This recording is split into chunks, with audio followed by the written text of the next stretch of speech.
അടുത്ത ഏതാനും വർഷങ്ങളിൽ അമേരിക്കൻ സമ്പദ്വ്യവസ്ഥ ഒരു പ്രതിസന്ധിയിലേക്ക് നീങ്ങാൻ സാധ്യതയുണ്ടെന്ന് സാമ്പത്തിക വിദഗ്ധർ മുന്നറിയിപ്പ് നൽകുന്നുണ്ട്. 2025-26 കാലഘട്ടത്തിൽ ഒരു സാമ്പത്തിക മാന്ദ്യം സംഭവിക്കാനുള്ള സാധ്യതയാണ് പലരും ചൂണ്ടിക്കാണിക്കുന്നത്. പുതിയ ഇറക്കുമതി തീരുവകൾ, സർക്കാർ ചിലവുകൾ വെട്ടിച്ചുരുക്കൽ, പണയ നയങ്ങളിലെ മാറ്റങ്ങൾ എന്നിവയെല്ലാം ഇതിന് കാരണമായി പറയപ്പെടുന്നു.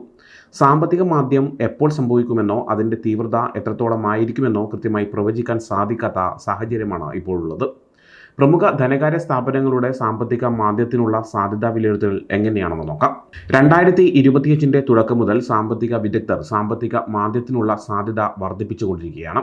JP മോർഗൻ റിസർച്ച് ഏപ്രിൽ മാസത്തിൽ അവരുടെ സാമ്പത്തിക മാന്ദ്യത്തിനുള്ള സാധ്യത 60% ഉയർത്തി.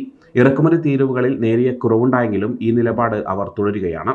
ഗോൾഡ്മാൻ സാക്സ് അവരുടെ സാമ്പത്തിക മാന്ദ്യത്തിനുള്ള സാധ്യത 35% നിന്ന് 45% ഉയർത്തി. ഒരാഴ്ചക്കിടെ ഇത് രണ്ടാമത്തെ തവണയാണ് അവർ പ്രവചനം മാറ്റുന്നത്. ഡോയ്ച്ച ബാങ്ക് നടത്തിയ സർവേയിൽ അടുത്ത 12 മാസത്തിനുള്ളിൽ സാമ്പത്തിക മാന്ദ്യത്തിന് 43% സാധ്യതയുണ്ടെന്ന് പറയുന്നു. ന്യൂയോർക്ക് ഫെഡിന്റെ സാമ്പത്തിക മാന്ദ്യ സാധ്യത മോഡൽ അടുത്ത വർഷം സാമ്പത്തിക മാന്ദ്യത്തിന് 30% സാധ്യതയുണ്ടെന്ന് സൂചിപ്പിക്കുന്നുണ്ട്. സാമ്പത്തിക വിദഗ്ധനായ ആദം പാസൻ സാമ്പത്തിക മാന്ദ്യത്തിനുള്ള സാധ്യത 65% അഭിപ്രായപ്പെടുന്നുണ്ട്.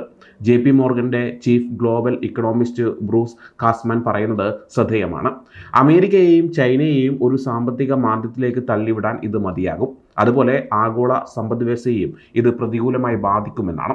2025 രണ്ടാം പകുതിയിൽ സാമ്പത്തിക മാന്ദ്യം സംഭവിക്കാനാണ് കൂടുതൽ സാധ്യതയെന്ന് സാമ്പത്തിക വിദഗ്ധർ പറയുന്നു. CNBC ചീഫ് ഫിനാൻഷ്യൽ ഓഫീസർമാരെ ഉൾപ്പെടുത്തി ഒരു സർവേ നടത്തിയിരുന്നു. അതിൽ 60% ആളുകളും 2025 രണ്ടാം പകുതിയിൽ സാമ്പത്തിക മാന്ദ്യം പ്രതീക്ഷിക്കുന്നുവെന്ന് അഭിപ്രായപ്പെട്ടു. 2024 അവസാനത്തിൽ ഇത് വെറും 7% 15% CFOമാർ 2026 സാമ്പത്തിക മാന്ദ്യം പ്രവചിക്കുന്നുണ്ട്.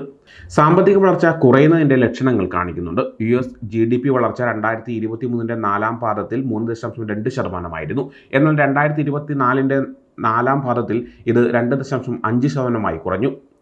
ഡെലോയിറ്റ് 2025 വളർച്ച 2.2% ആയിരിക്കുമെന്നും 2026 1.3% കുറയുമെന്നും പ്രവചിക്കുന്നു. IMF അവരുടെ US വളർച്ച അനുമാനം 0.5% കുറച്ച് 2025 1.8% പ്രവചിച്ചു. ഉപഭോക്താക്കളുടെ വിശ്വാസം കഴിഞ്ഞ 8 മാസത്തിനിടയിലെ ഏറ്റവും താഴ്ന്ന നിലയിലേക്ക് എത്തിയിരിക്കുന്നു. യൂണിവേഴ്സിറ്റി ഓഫ് മിഷിഗണിന്റെ ഉപഭോക്തൃ സെന്റിമെന്റ് സൂചിക 2022 നവംബറിന് ശേഷമുള്ള ഏറ്റവും താഴ്ന്ന നിലയിലാണ്. ഇത് സാമ്പത്തിക സാഹചര്യത്തെക്കുറിച്ചുള്ള പൊതുജനങ്ങളുടെ ആശങ്ക വർദ്ധിപ്പിക്കുന്നുണ്ട്. സാമ്പത്തിക സ്ഥിരത ഇല്ലാതാക്കാനുള്ള പ്രധാന കാരണങ്ങൾ ഏതൊക്കെയാണെന്ന് നോക്കാം. സാമ്പത്തിക വിദഗ്ധർ പറയുന്ന പ്രധാന കാരണം പുതിയ തീരുവകൾ നടപ്പാക്കുന്നതാണ്. പുതിയ ഇളവുകൾ ഉണ്ടായിട്ടും US ശരാശരി താരിഫ് നിരക്ക് ഏകദേശം 30% ഉയരുമെന്ന് പ്രതീക്ഷിക്കുന്നുണ്ട്. ഇത് ഏകദേശം $1 ട്രില്യൺ നികുതി വർധനവിന് കാരണമാകും. ഇത് രണ്ടാം ലോക മഹായുദ്ധത്തിലെ ശേഷമുള്ള ഏറ്റവും വലിയ നികുതി വർധനവായിരിക്കും. ഇത് ബിസിനസ് രംഗത്ത് പ്രശ്നങ്ങൾ സൃഷ്ടിക്കുകയും വിതരണ ശൃംഖലയെ തടസ്സപ്പെടുത്തുകയും ചെയ്യും. കൊമേരിക്ക ബാങ്കിലെ ചീഫ് ഇക്കണോമിസ്റ്റ് ബിൽ ആഡംസ് പറയുന്നത് ട്രംപിന്റെ താരിഫുകൾ പ്രവചിക്കാൻ കഴിയാത്ത പണപ്പെരുപ്പത്തിന് കാരണമാകുമെന്നും ഇറക്കുമതി ചെയ്യുന്ന ഉൽപ്പന്നങ്ങളുടെ വില വർദ്ധിപ്പിക്കുമെന്നുമാണ്. സർക്കാർ ചെലവുകൾ കുറയ്ക്കുന്നതും ജീവനക്കാരെ പിരിച്ചുവിടുന്നതും മറ്റൊരു പ്രധാന കാരണമാണ്. ഇലോൺ മസ്കിന്റെ നേതൃത്വത്തിലുള്ള ഡിപ്പാർട്ട്മെന്റ് ഓഫ് ഗവൺമെന്റ് എഫിഷ്യൻസി ഏകദേശം 2,22,000 സർക്കാർ ഉദ്യോഗസ്ഥരെ പിരിച്ചുവിട്ടെന്നും 2,300 സർക്കാർ കരാറുകൾ റദ്ദാക്കിയെന്നും റിപ്പോർട്ടുകളുണ്ട്. ഇത് തൊഴിലില്ലായ്മ വർദ്ധിപ്പിക്കാനും ഉപഭോക്തൃ ചെലവുകൾ കുറയ്ക്കാനും GDP വളർച്ചയെ പ്രതികൂലമായി ബാധിക്കാനും സാധ്യതയുണ്ട്. സർക്കാർ കരാറുകൾ നഷ്ടപ്പെടുന്ന സ്വകാര്യ കമ്പനികളും ജീവനക്കാരെ പിരിച്ചുവിടാൻ സാധ്യതയുണ്ട്. ഇത് വലിയ പ്രതിസന്ധിയിലേക്ക് വഴിതെളിയിക്കാൻ സാധ്യതയുണ്ട്. ഈ സാഹചര്യത്തിൽ ഫെഡറൽ റിസർവിന് വളരെ ബുദ്ധിമുട്ടുള്ള തീരുമാനങ്ങൾ എടുക്കേണ്ടി വരും. JP മോർഗൻ 2025 സെപ്റ്റംബറിൽ ഫെഡ് ഇളവ് നൽകാൻ തുടങ്ങുമെന്നും തുടർന്ന് 2026 ജനുവരി വരെ എല്ലാ മീറ്റിങ്ങുകളിലും ഇത് തുടരുമെന്നും പ്രതീക്ഷിക്കുന്നുണ്ട്. 2024 നാലാം പാദത്തിലെ പണപ്പെരുപ്പം 3.9% ആയിരിക്കും. താരിഫുകൾ വിലകളിൽ സമ്മർദ്ദം ചെലുത്താൻ സാധ്യതയുണ്ട്. ന്യൂയോർക്ക് ഫെഡറൽ റിസർവ് ബാങ്കിന്റെ മുൻ പ്രസിഡന്റ് ബിൽ ഡഡ്ലി പറയുന്നത് പണപ്പെരുപ്പം തിരിച്ചു വന്നാൽ ഫെഡ് പിന്നോട്ട് പോകാൻ സാധ്യതയുണ്ടെന്നും ഇത് സാമ്പത്തിക മാന്ദ്യത്തിലേക്ക് നയിച്ചേക്കാമെന്നും മുന്നറിയിപ്പ് നൽകുന്നുണ്ട്. നിലവിലുള്ള സാമ്പത്തിക പ്രശ്നങ്ങൾ എന്തൊക്കെയാണെന്ന് നോക്കാം. 2025 US കടബാധ്യത $18.04 ട്രില്യൺ ഉയർന്നു. ക്രെഡിറ്റ് കാർഡ് കടം മാത്രം $1.21 ട്രില്യൺ ഉയർന്നു. സ്ഥാപനങ്ങളുടെ കടബാധ്യത വർദ്ധിച്ചുകൊണ്ടിരിക്കുകയാണ്. ഉയർന്ന പലിശ നിരക്ക് കാരണം പല സ്ഥാപനങ്ങളും കടം തിരിച്ചടയ്ക്കാൻ ബുദ്ധിമുട്ടുന്നുണ്ട്. വ്യാപാര ആവശ്യങ്ങൾക്കുള്ള കെട്ടിടങ്ങളുടെ മൂല്യം കുറയുന്നത് റിയൽ എസ്റ്റേറ്റ് മേഖലയിൽ വലിയ ആശങ്കകൾ സൃഷ്ടിക്കുന്നുണ്ട്. സ്ഥാപന ഉടമകൾക്ക് ലോൺ തിരിച്ചടക്കാൻ കഴിയാതെ വന്നാൽ ഇത് ബാങ്കുകൾക്ക് വലിയ അപകടമുണ്ടാക്കും. ഇത് വായ്പാ ലഭ്യത കുറയ്ക്കാൻ സാധ്യതയുണ്ട്. ഓഹരി വിപണിയിലെ ഉയർന്ന മൂല്യത്തെക്കുറിച്ച് പല സാമ്പത്തിക വിദഗ്ധരും ആശങ്കപ്പെടുന്നുണ്ട്. US വിപണിയിലെ ഓഹരികൾ 38 മടങ്ങ് വരുമാനം നേടുന്നുണ്ട്. ഇത് ചരിത്രപരമായ മൂല്യത്തിന്റെ 95%. S&P 500 പോളിസി പ്രഖ്യാപനങ്ങളോട് പ്രതികരിക്കുന്നത് അനുസരിച്ച് വിപണിയിൽ ചാഞ്ചാട്ടം കൂടുതലാണ്. US സാമ്പത്തിക പ്രതിസന്ധിക്ക് ദൂരവ്യാപകമായ ആഗോള പ്രത്യാഘാതങ്ങളുണ്ടാകും. ആഗോള സാമ്പത്തിക മാന്ദ്യത്തിനുള്ള സാധ്യത IMF 17% നിന്ന് 30% ഉയർത്തി.